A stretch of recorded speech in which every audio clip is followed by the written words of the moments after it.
Moving from basketball to hockey, the Lloydminster Universal Heat have had a season most teams only dream of. It's really been unreal. I mean, they have a record of 22 wins and just one loss with one tie. Oh, they just happen to be the highest scoring team in the entire league, and they've allowed the least goals in the entire major Bantam League.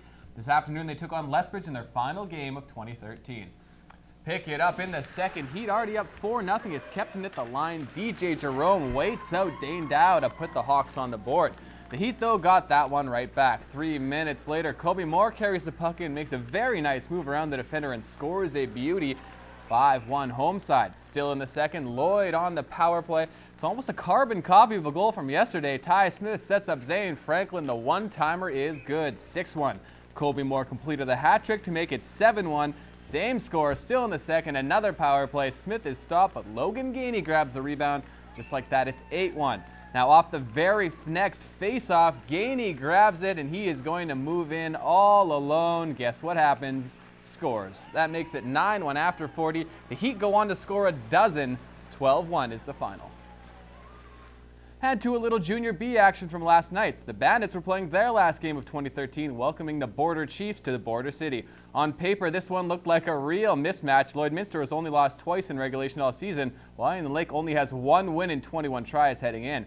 First period, Brody Pollard picks off a pass and heads the other way with speed. He makes a nice move and puts this one upstairs for his 10th to give the Bandits a lead. Only a minute and a half later, Onion Lake gets that back. There's a scramble in the Lloydminster zone. It ends up on the tape of guard Dippy, who wires it by Scotty Yanoda. It's a 1-1 game. Off the ensuing face-off, Clayson Roberge takes it straight to the net and goes glove side. The Bandits retake the lead just 5 seconds after the Chiefs tied it up. It's 2-1. Same score, Raylan Vincent gets one whack at it, then a second try, and proves third time is the charm as he buries it to knot this one up at 2. And 5 minutes later, it's Mike McKay putting on the one-man show as he goes around a few players. And I hope he brought some crackers because that's a little top cheddar right there. And you know what? The back and forth continues. Andrew Pihichu gains the zone and wires one low far side to tie the game up for a third time. But the Bandits take over after that. Mike McKay from the slot. It's 4-3. Then Jelani Whitstone pounces on a rebound. It's 5-3. Hunter Madonik with a long wrister from the point. 6-3. Jarrett Wayhill is going to cash in on a nice pass. 7-3. Kirk Chief then makes it 8-3 on the nice passing play. 10-4 is the final. Last night, Lloydminster played its final game before the AJHL takes a 2-week off break for Christmas. It's been a solid first half for the Border City bunch. With the win against Canmore, the Bobcats would head into the break with the same amount of wins they had all of last season. The game was tied 3-3 at one point, but the Eagles scored 2 goals in the latter half of the third for the 5-3 win. Troy Rapuano had a pair of goals, giving the rookie 8 on the season, while Nolan Yaremchuk chipped in a pair of assists. That was a tongue twister there. No stranger to the penalty box, Lyndon Springer was at it again last night. He racked up 34 penalty minutes in the game, including 32 minutes for a blow to the head with just 43 seconds left to play. He now sits second in the league with 148 penalty minutes. Now remember, Springer was suspended for 2 games earlier in the year in September for a blow to the head, and there's a good chance he'll be hearing from the league once again. The Bobcats aren't back on the ice until the new year. Their next game is January 3rd in Fort Mac. The Pontiacs had a better result in their last game before the break with a 6-2 win. Spencer Fu had 2 more tallies and now ranks 4th in the entire AJHL with 23 goals. 4 different Yaks all chipped in a goal and an assist. Eric Johnson stopped 31 shots for his 8th win of the season. Bonneville is tied for 7th in the North and will be in a dogfight for a playoff spot when the second half rolls around. They also start up on January 3rd. As you just saw, the Bobcats have had quite the turnaround this season, and it's in large part to Gary Van Herway. He was hired in May and has since turned Lloydminster into one of the top teams in the entire North Division. Matt Schumann had a chance to sit down with the Bobcats head coach and general manager earlier this week to talk about the team. All right, I'm pleased to be joined with Bobcats head coach and general manager Gary Van Herway. Gary, thank you for coming in and taking your time with doing this. Well, you're very welcome, Matt. It's a pleasure. Okay, we'll just kind of start off 2013 year. You know, we didn't really know what to expect from this team. In the off season, you made quite a bit of trades. You wanted to get younger. You got a lot younger, and so far it just seems like this team's been producing. Just, I guess, your general thought on 2013 so far.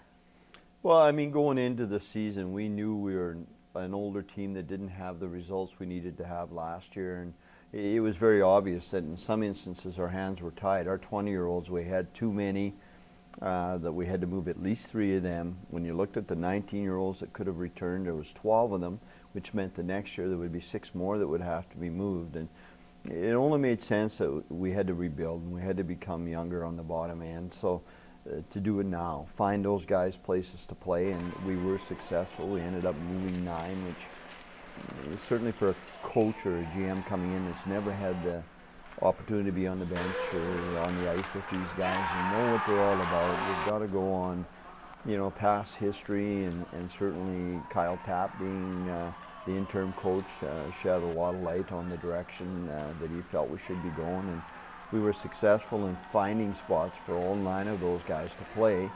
The majority of them did move on to different teams and play, and some made that decision they just weren't going to move on and play hockey and move on in life. So we did replace those spots with younger guys, and I mean we've got 2 16-year-olds, which is one of the only teams in the league to have 2 16-year-olds. We've got the 17-year-olds and a good core of 18-year-olds that we're able to bring in, as well as Lucas Bench, who was a 19-year-old that played quite a bit here last year. Okay, now I just want to talk about more of your players right now. Tanner Dunkel, safe to say he's having a bounce back year after last year. Braden Crone having a great year. Austin McDonald, another guy having a great year. But it seems the guys you brought in, you know, Taylor Mulder, Patrick Geary, it seems like everyone's kind of, you know, being really consistent. It's a really balanced team this year.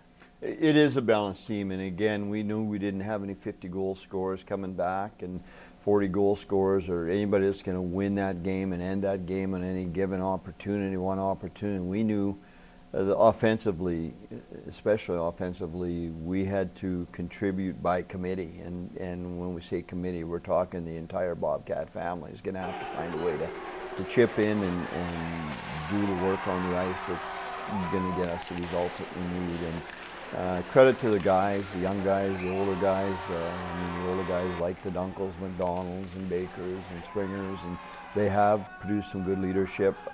They have contributed offensively, defensively. They've contributed to the development and molding the young guys off of the ice. So that's a credit to those guys, and they're largely responsible as well for the direction this team is starting to go. All right, that has been my one-on-one sit-down interview with head coach and general manager Gary Van Harry. Gary, best of luck in 2014. Thanks a lot, man. Well, next week will be a best of the Newcap Sports Top 3 from 2013. So this is the last regular edition of the year, and we have some gorgeous hockey goals for you.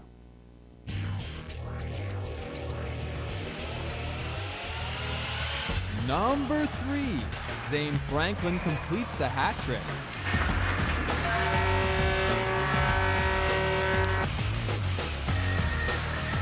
Number 2, Kobe Moore turns the defense inside out.